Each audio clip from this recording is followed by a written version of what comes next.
Letošnji otroški parlament je 24. po vrsti. Tema je že znana, razmere v družbi. Mislim, da je letos izjemno zanimiva tema tudi za učence, tudi za mlade iz vseh celjskih in teh ostalih naših osnovnih šol, ker se vsak dan srečujejo s problemi v naši družbi. Mislim, da današnja družba ni preveč dobra za mlade v nobenem smislu.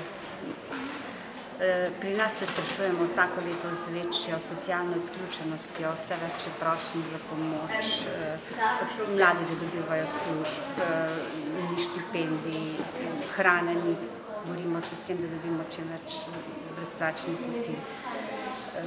Skratka, mislim, da bodo otroci imeli danes kaj povedati.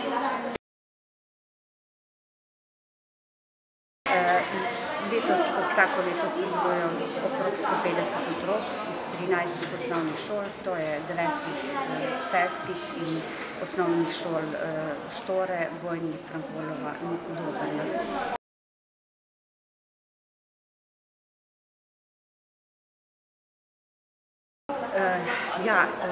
Ti rezultati gredo, oziroma sklepi otroškega in kasneje tudi regijskega parlamenta so poslani na državni parlament v Ljubljano, ki bo v začetku aprila. Dobijo vsi župani vseh občin na družbene dejavnosti, skratka vsem tistim, o katerih se govori kar nekaj tudi na samem parlamentu.